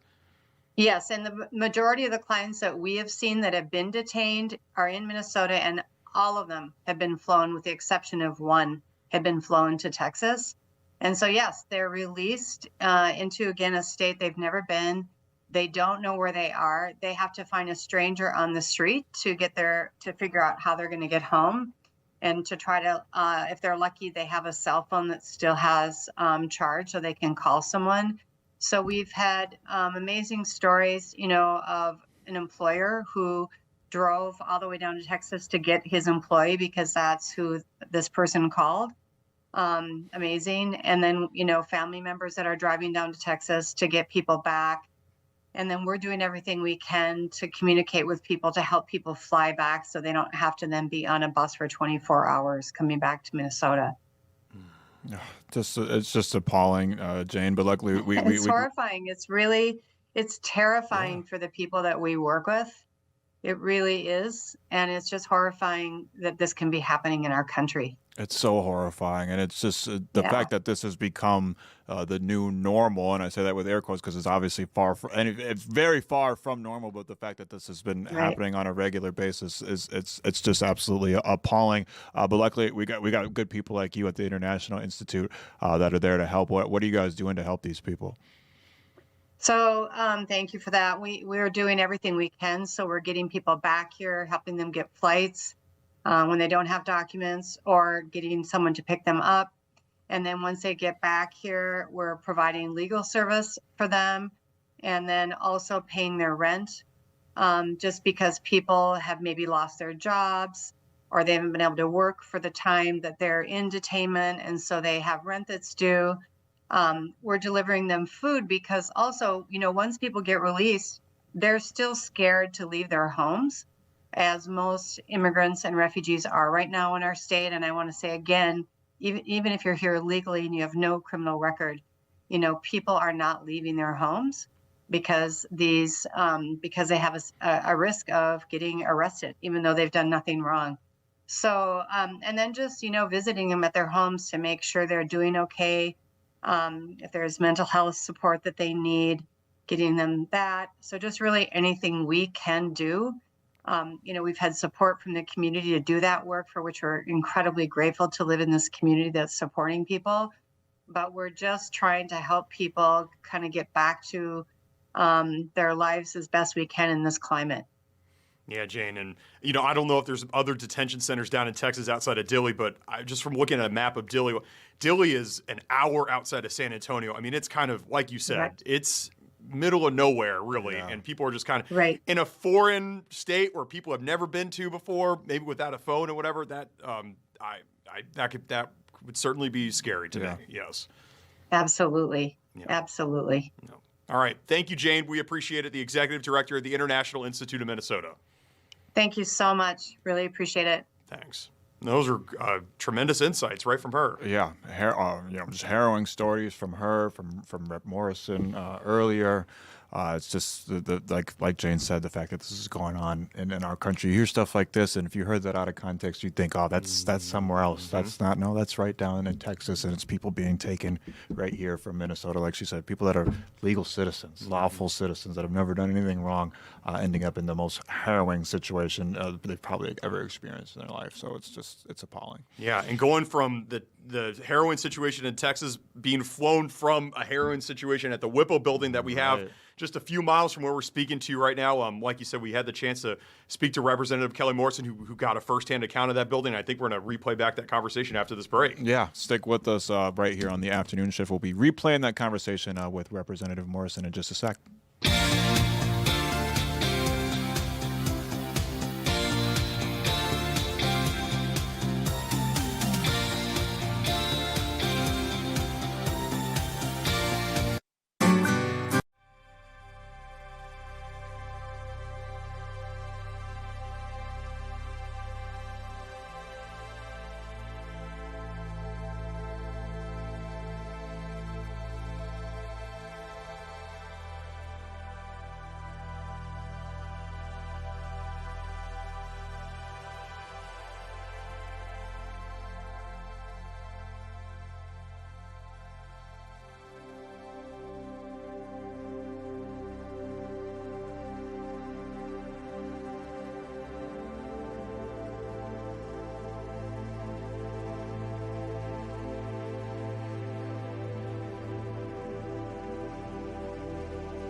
back, and we had the chance, a bit of an exclusive opportunity to speak to Representative Kelly Morrison. Yeah, one of the few people that has been inside the federal Whipple Building in Minneapolis, which has been the headquarters of ICE here in Minneapolis. Let's replay back that conversation from earlier today.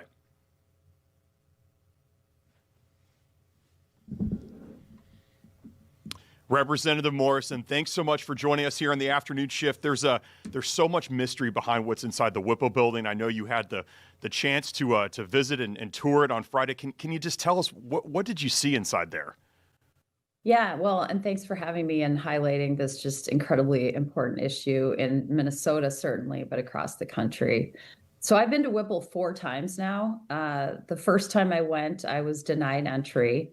The second time I gave 7 days notice. I actually gave 8 days notice and was granted admission after waiting for an hour.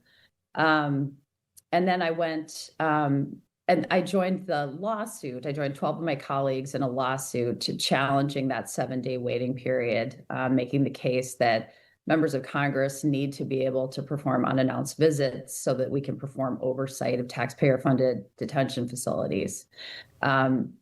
And so a temporary restraining order was granted. So the 13 of us now are able to make unannounced visits. So last Thursday night, as soon as I got back from DC, I went to Whipple, again, tried to deny my entry at the gate, sat there for, I think it was almost half an hour, with a very argumentative guard, and ultimately 6 ICE or DHS police officers showed up. I had the copy of the temporary restraining order. They took pictures of it, sent it to someone else who they didn't tell me about, eventually was granted entry. And then I went back the following day with my colleagues, Representatives Craig and McCollum. They were denied entry because they're not on the lawsuit. That was the rationale. And went in again. So my overwhelming reaction to being inside of Whipple is that these are unacceptable conditions for a lot of reasons. First of all, everyone is in leg shackles. It's very dehumanizing. It is cold. It is there's concrete floors. There are minimal access to food. They kind of have snacks that are offered if people ask for it. They have these sort of fake blankets, those sort of tinfoil blankets, and people sleep on the floor. They rationalize all of this as because Whipple is not intended to be a detention facility. It is not a detention facility. So they say that they are not, they don't have to follow the rules of detention facilities. So they send people out on an average, it sounds like, they get a little vague, but it sounds like 2 times a day to Texas, in some cases to Louisiana. And then I learned also still in some cases to third countries. Some people are deported directly from Whipple. As a physician myself, I have deep concerns about the humanitarian treatment of human beings. And I will say, too, we now know there's a measles outbreak in Texas. Recently, I believe yesterday, there's now a tuberculosis outbreak being reported. There are no protocols for preventing spread of those very infectious diseases. There aren't basic medical protocols at Whipple. There was a nurse there when I was there. There is not a medical professional there 24/7. At one of my visits, a nurse was there, and I asked what the screening process was for putting people on a plane to send them to a detention facility far away. And he said they ask if they have a cough, and that was the extent of it.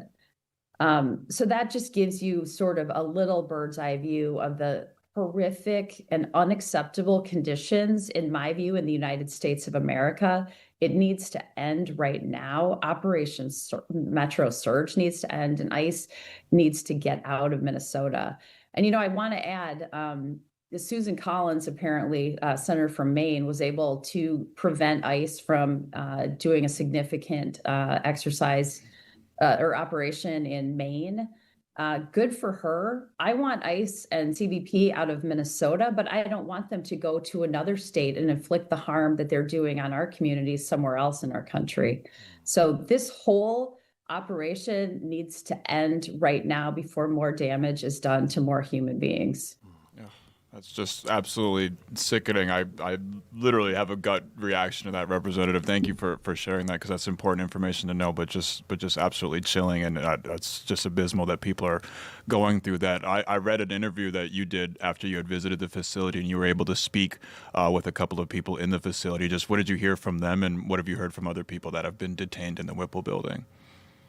Yeah, this whole thing is gutting. There's no doubt about it. So in my first visit that I was granted entry, I was allowed to speak to two of the detainees.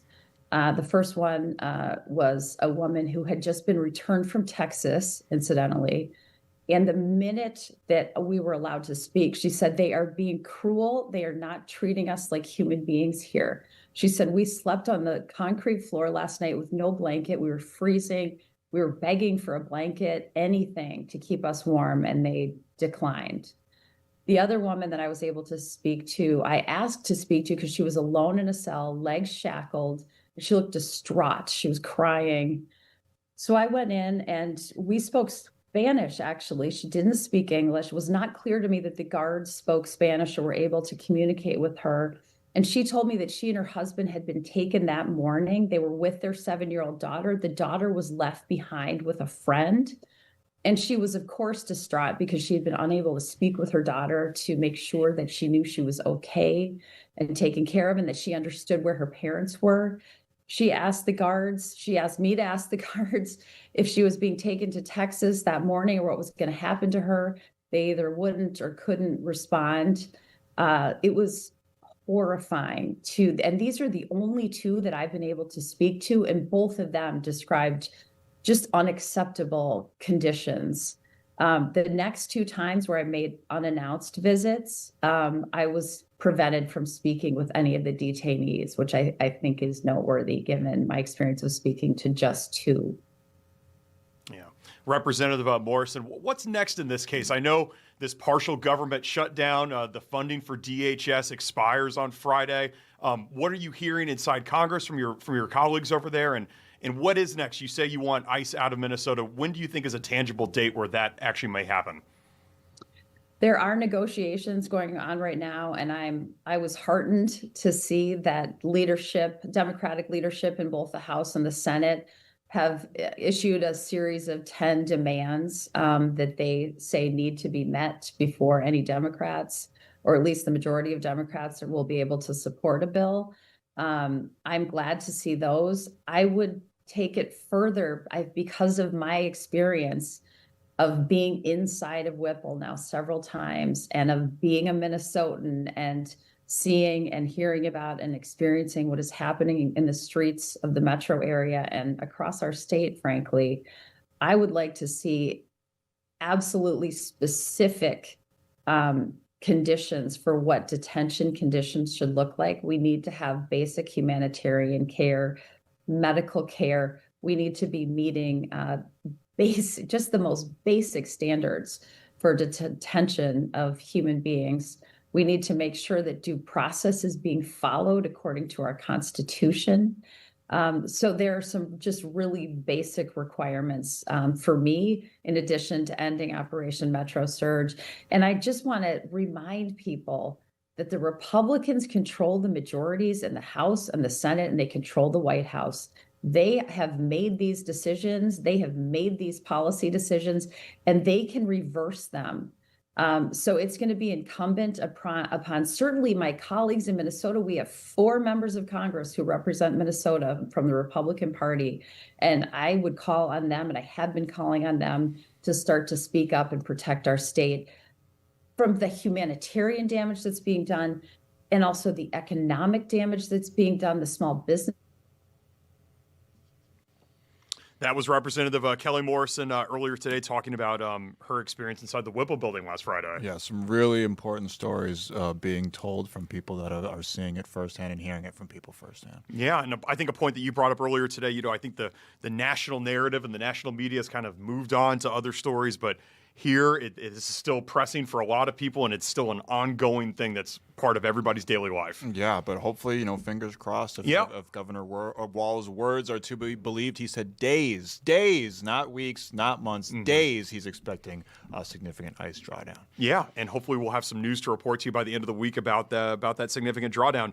We're bringing you all the way to the Fox 9 News at 5 o'clock. Kelsey Carlson, Simone Woolridge, they are at the desk, and we'll be back here on Wednesday. Yes, sir. We'll be back here same time, same place as usual. We appreciate you. Whether you tuned in